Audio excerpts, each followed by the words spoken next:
Ellos me querían llevar. Llevé a un familiar al hospital por un dolor en los intestinos.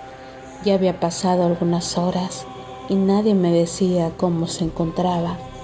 Estaba muy preocupado y cuando estaba a punto de preguntar por quinta vez, una enfermera se acercó a mí y me dijo en una voz baja que la siguiera. Lo hice porque pensé que me diría alguna información. Pronto subimos al elevador y me pidió que presionara el 8º piso. Me extrañé, ya que hasta donde yo sabía, mi paciente estaba en el 3er piso, pero aún así no quise discutir y lo hice. Mientras íbamos subiendo, noté que la enfermera se veía muy diferente a las otras. Tenía el cabello perfectamente recogido, su uniforme estaba impecable y usaba un cubrebocas color blanco. Íbamos subiendo piso a piso y me hizo sentir extraño que de repente el elevador no se detuviera. Me pareció raro porque en ese lugar siempre hay personas, pero agradecí que así pasara menos tiempo ahí. Nunca me han gustado los elevadores, así que entre menos estuviera dentro mejor. Al llegar al piso 7 el elevador se detuvo. La enfermera me dijo que había un problema, que tendríamos que bajar ahí para subir por las escaleras. No puse ningún pero y empecé a seguirla. De inmediato me di cuenta de que ese piso estaba en remodelación, ya que todo estaba tirado y en los pasillos había metal, escombros acumulados por todos lados. La enfermera caminaba rápido. Supuse que conocía bien el lugar. Yo por estar pendiente de que no golpearme con algún objeto, algún fierro. De repente tropecé y caí al suelo. Me levanté de inmediato. Pensé que la enfermera se acercaría a ayudarme, pero cuando estuve de nuevo en pie, ya no la vi. Seguí caminando por ahí, a la vez que le gritaba para que me indicara el camino, pero ella no aparecía. De pronto, observé a un doctor parado de espaldas en la puerta de una de las habitaciones. Me acerqué para pedirle ayuda, pero el hombre solo volteó y dijo que me prepararan para la cirugía. Le dije que no, pero de la nada aparecieron varias enfermeras. Sentí como me agarraban de pies y manos y me levantaban para ponerme en una plancha. La enfermera que me había llevado llegó hasta ahí y empezó a cortar mi ropa con unas tijeras. Después el doctor se acercó con un bisturí muy filoso y estaba por hacer una incisión en mi estómago. En el instante apareció un guardia y el doctor y sus enfermeras se desvanecieron en el aire. Me levanté de inmediato. El guardia de seguridad me dijo que nos moviéramos rápido y pronto llegamos a las escaleras. Yo veía muy espantado y el señor me dijo que no era el primero al que pasaba eso, que sabían que ocurría con frecuencia y por eso tenían cerrado ese piso. Planeaban poner una capilla para ver si así esas almas perdidas podían ir al cielo o al infierno, pero ya no permanecieran ahí.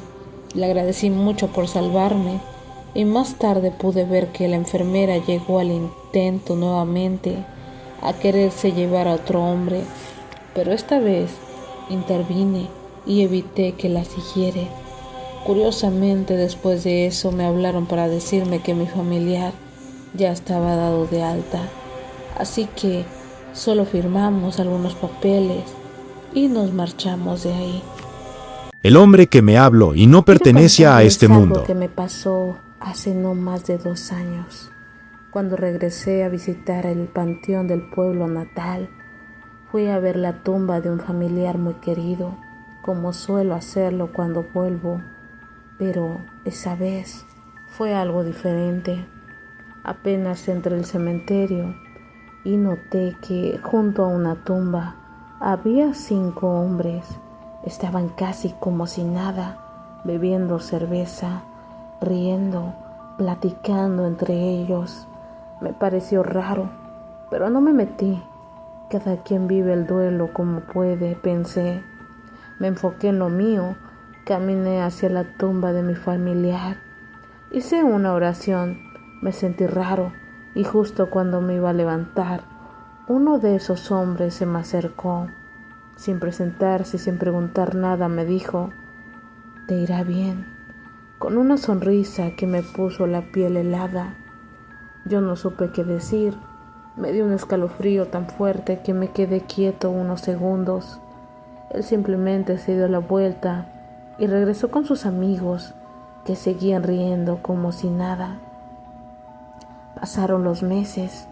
Volví al pueblo para la fecha especial y aproveché a visitar otra vez a mi familia, pero algo me jaló hacia esa otra tumba. Me detuve frente a la lápida. Ahí fue cuando lo entendí todo. Había 5 nombres grabados. Eran 5 hombres, integrantes de una agrupación musical local. Habían fallecido juntos en un accidente de carretera cuando iban a dar un show a la ciudad. Me quedé paralizado. Le conté lo que había pasado a un amigo que trabajaba como sepulturero. Él me miró serio y me dijo: «No eres el único que ha visto cosas raras. Ahí se dicen que han visto a esos 5 que no se han ido aún del todo, que así como eran en vida, lo siguen viendo, porque ellos siempre andaban de parranda». Yo no sé si fue una visión, una aparición o solo mi mente jugándome una broma, pero lo que sí sé es que esa frase que me dijo: «Te irá bien», se cumplió. A los pocos días de mi vida cambió para bien en muchos sentidos.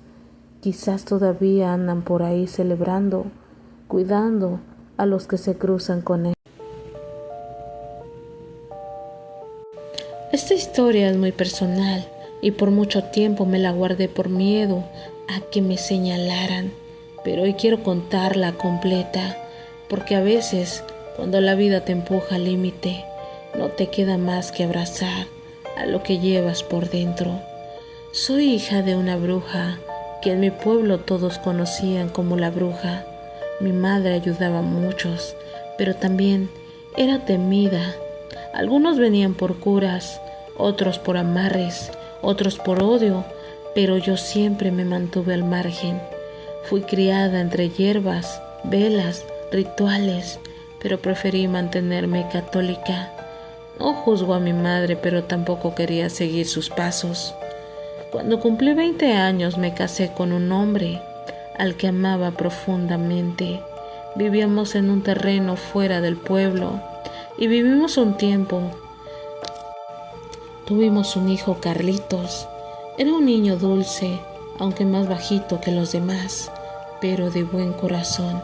Un día mi esposo no regresó del campo.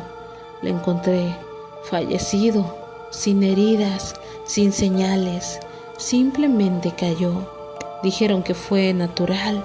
No hubo autopsias ni explicaciones, aunque mi madre aseguraba que no fue brujería. Yo nunca estuve segura. Volví a vivir con ella. Tiempo después mi madre falleció también y quedamos Carlitos y yo solo. Mi hijo fue cambiando, se volvió tímido. En la escuela lo molestaban por ser el hijo de la bruja y por tener o por no tener papá. Primero fue el bullying, luego los golpes, y cuando lo vi llegar un día, llegó con un ojo morado. Algo dentro de mí se rompió y fue a hablar con los padres de los agresores. 2 entendieron, pero uno, el padre de un tal Alberto, fue cruel. Me dijo que mi hijo no era hombre para defenderse. Me amenazó con que su hijo lo haría pedazos. Días después golpearon a Carlitos tan fuerte que terminó en la clínica. Fui a la policía y me dijeron que eran cosas de niños. Esa noche lloré como nunca. No tenía nadie, solo una foto de mi madre que me miraba desde el estante. Fue entonces que lo hice. Entré por primera vez al cuarto, donde ella hacía sus trabajos. Todo seguía intacto, incluso un libro con una nota. Esto es para aquel día que quieras seguir mis pasos. Y ese día llegó.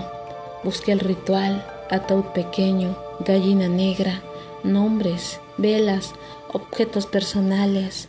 Hice todo como decía. Sellé el trabajo en la oscuridad y a las semanas los 3 chicos se pelearon entre ellos. Fueron expulsados. Alberto deliraba con fiebres. Decía que había gente en su cuarto. Su padre vino a pedirme perdón. Me preguntó si yo tenía algo que ver. Le dije que no, aunque no me creyó. Y esa misma noche el niño murió. Y en el funeral el padre prometió venganza, pero no le dio tiempo. Mientras enterraban a su hijo, cayó muerto de un paro fulminante. Desde entonces, nadie volvió a molestar a mi hijo, pero también todos me empezaron a ver como veían a mi madre, la nueva bruja del pueblo, y aunque prometí no volver a usar ese poder, si alguna vez alguien amenaza a mi hijo otra vez, no sé si podré contenerme. ¿Y tú? ¿Hasta dónde llegarías por proteger a tu hijo o algún ser querido? Espero que te haya gustado este relato, así es que recuerda que descanses si es que puedes. Esto que te voy a contar le pasó a mi papá, don Alfredo, cuando tenía 17 años. Esto ocurrió en un rancho cerca de Villa Alta, Oaxaca, y hasta la fecha, él no puede hablar de eso sin que se le ponga la piel de gallina. Desde esa noche, nunca volvió a caminar solo en la madrugada. Dice que venía de regreso de una fiesta. Ya pasaban las 2 de la mañana. No había luz. El camino era puro monte, árboles, milpas secas y una brisa que hacía crujir las ramas. Todo estaba tranquilo hasta que escuchó un sonido raro, como un zumbido, pero grave. No era un abejorro, era más pesado, como si el aire temblara. Levantó la vista y ahí estaba, una bola de fuego de tamaño de una sandía, flotando sobre los árboles, roja, intensa, viva. Pensó que era un cohete de esos que lanzan en las fiestas, pero no explotó, no cayó, no se fue, simplemente lo seguía. Cada paso que daba la bola de fuego se movía con él. Si se detenía, ella también, como si lo estuviera midiendo, como si lo observara. Mi papá asustado empezó a caminar más rápido y la bola bajó. Más rápido caminaba, más bajo volaba, hasta que ya no pudo más y salió corriendo con todas sus fuerzas. Dice que no sabía si gritaba o si el miedo le había comido la voz. Corrió un sendero viejo, se metió al corral de los Hernández brincando la cerca como pudo. Se tiró en el suelo, rezando entre dientes, temblando, como si lo hubieran echado agua helada. Y justo cuando pensó que ya se había salvado, escuchó una risa. Pero no era una risa cualquiera, era de mujer, aguda, cruel, una risa que parecía burlarse de él, como si lo hubieran obligado, y mientras rezaba con los ojos cerrados, sintió cómo la luz se alejaba despacio, deslizándose entre los árboles hasta desaparecer. Al día siguiente, mi abuela doña Justina lo vio pálido, mudo, con las manos aún temblando. Cuando le contó lo que pasó, ella solo asintió y dijo: «Bruja, eso lo que viste no era fuego. Ellas siempre siguen siguiendo a las personas que van solos en los caminos».